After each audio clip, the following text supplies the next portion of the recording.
अस्सलाम वालेकुम दोस्तों। आज जिस तरह से जो बैक टू विलेज में प्रोग्राम हुआ था और उसके अंदर जो हमने देखा कि एक सरपंच साहब जो है किस तरह से गाली गलौज कर रहे हैं, किस तरह बदतमीज़ी से बात कर रहे हैं एक नौजवान के साथ,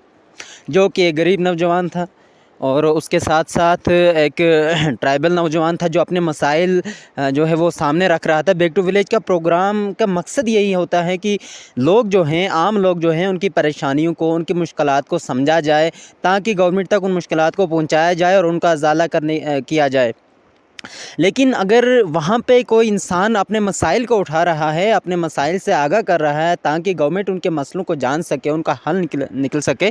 तो उसमें भी अगर कोई इंसान, कोई आम इंसान नहीं बल्कि एक सरपंच साहब इस तरह से आगे से बदतमीज़ी करते हैं, उनको डिस्टर्ब भी करते हैं, बदतमीज़ी करते हैं, गालियाँ देते हैं, तो मैं ये समझना चाहता हूँ कि फिर आखिर इस बैक टू विलेज का मकसद क्या था और हमारे एडमिनिस्ट्रेशन के लोग आखिर क्या कर रहे हैं। जिस तरह उनका कहना है कि फॉरेस्ट राइट की कमेटी जो है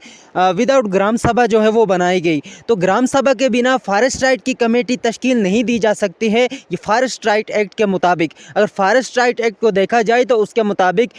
बगैर ग्राम सभा के आप फॉरेस्ट राइट की कमेटी को तश्कील नहीं दे सकते, और जब तश्कील देंगे तो उसमें भी ज़्यादा 2/3 हिस्सा जो है वो एसटी का होना चाहिए और 1/3 जो है उसमें वो है लेडीज़, औरतें होनी चाहिए, फिर जाके फॉरेस्ट राइट की कमेटी बन सकती है। तो मैं ये जानना चाहता हूँ कि आखिर वहाँ की कमेटी क्या है और वो किस तरह से बनाई गई। अगर वहाँ पे किसी ने ग्राम सभा बुलाई नहीं, तो ग्राम सभा के बगैर फॉरेस्ट राइट की कमेटी किस तरह से बनाई गई और उसके चेयरमैन किसको बनाया गया और किस तरह से वो फॉरेस्ट राइट की कमेटी काम कर रही है। क्योंकि अगर वहाँ पे एसटी कैटेगरी के इतने लोग रह रहे हैं, वो ये कह रहे हैं कि फॉरेस्ट राइट कमेटी ग्राम सभा के बगैर बनी है, ग्राम सभा बुलाई जाए, उसमें फॉरेस्ट राइट कमेटी बनाई जाए, तो इसमें बुरा क्या है। वो तो सही कह रहे हैं, हक बात कर रहे हैं, सच्चाई कह रहे हैं, तो इस पे उनको गालियाँ देने की, अगर वो दूसरी बात कर रहे हैं कि बैक टू विलेज के पहले जो प्रोग्राम्स हुए उसमें जो काम रखे गए उनमें अगर पैसा आया तो वो हुआ नहीं काम वहाँ पे ग्राउंड लेवल पे, तो वो अगर ये सामने रख रहे हैं तो यही इसी मकसद के लिए बैक टू विलेज जो है वो प्रोग्राम शुरू किया है गवर्नमेंट ऑफ इंडिया ने।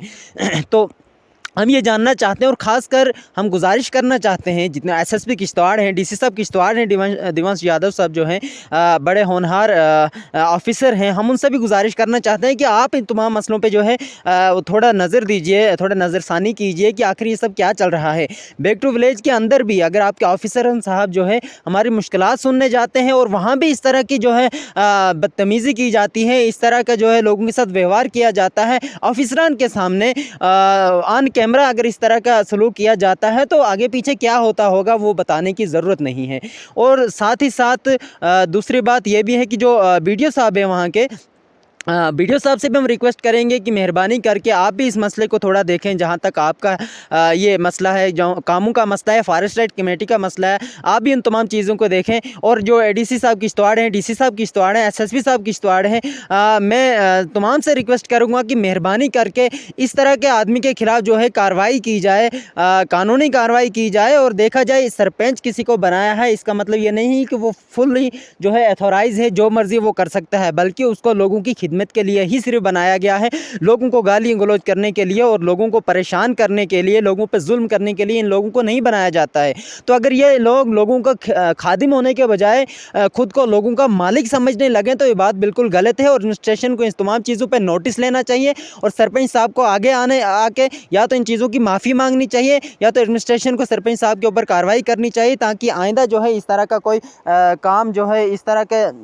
कोई मसला ना हो, इस तरह से जिस तरह आज हुआ है ऐसा कोई मसला आइंदा सामने ना आए। और अगर एडमिनिस्ट्रेशन इस पे कोई एक्शन नहीं लेती है तो फिर हम क्या ही समझ सकते हैं कि बैक टू विलेज का क्या मकसद है। कि अगर बैक टू विलेज के अंदर भी कोई लोगों को बात करने के लिए से रोक रहा है, जो कानूनी हक है लोगों का, इस तरह भी कॉन्स्टिट्यूशन ने हक दिया है कि तमाम तर हमारे जो बुनियादी मसाइल हैं उसके लिए हमें किसी चीज़ की ज़रूरत नहीं है, हम डायरेक्टली रख सकते हैं गवर्नमेंट ऑफ इंडिया के सामने, क्योंकि डेमोक्रेसी इसी चीज़ को कहते हैं। तो अगर इससे कोई चीज़ इंसान रोक लेता है आपको, तो इस पे एडमिनिस्ट्रेशन ही कार्रवाई कर सकती है और हम उम्मीद करते हैं कि एडमिनिस्ट्रेशन इस पे जो भी मुनासिब कार्रवाई होगी वो ज़रूर करेगी। शुक्रिया। मुझे मैं उन तक इसके बाद अगर मेरा मसला हल नहीं होगा मैं उन तक पहुंचूंगा। हमारे जो इंफॉर्मेशन है डायरेक्टर जो है उन तक मैं पहुंचूंगा। डिविजनल कमिश्नर साहब की नोटिस में भी लाना साहब, डिप्टी कमिश्नर साहब की नोटिस में एक बात है सर, कंप्लेंट मेरी लगी है सर। इन्होंने कहा ठीक है इनकी बात, मगर मसला ये है, इनको बोलता हूँ एज सरपंच में अगर आपके पास कागज है दे दो। सर जब कमेटी है चेयरमैन है वो क्यों नहीं देगा? उसमें क्लियर लिखा है कि इसमें कोई रूल नहीं है, रूल नहीं है, हमारा हक है, हक दबाया जाता है जनाब। क्यों गुजर कम्युनिटी का हक दबाया जाता है? जय मैं बता रहा हूँ, हमें ब्लैक टू ब्लैक में बोलने की नहीं है। कहीं पे ग्राम सभा हुई वहाँ पे हमारे कोई बड़ा प्रोग्राम सामान को बंद किया जाता है, वो मैं बता रहा हूँ आपको बकवास मैं कर, बाकी तो बताऊँ डिस्टर्ब गुस्से वाला ये चीज से मैं सरपंच हूँ इस पंचायत का, मैं आपको बोलता हूँ कैसे चलेगी। आपने क्या करना है, आपने क्या करना है, आप हमें पंचायत से पिछले 4 साल से देखा जा रहा है उससे उससे ये चीज मगर आपने 70 लोगों का गला घोट दिया यार, बकवास करता है तो लू का पटा। मेरी बात सुनना, मैं कहता हूँ ये यहाँ से जो मैं कहता हूँ कि उन लोगों के कागजात दे दो। आप बोलने वाला अनपढ़ गुजर है सारे, कोई बोलने वाला नहीं, ये थोड़े मतलब है कि उनको मार ही डालेंगे नहीं। उनको खत्म, ये तो कतल से भी बता जी। मैं ऊपर तक वीडियो भी पहुंचाऊंगा।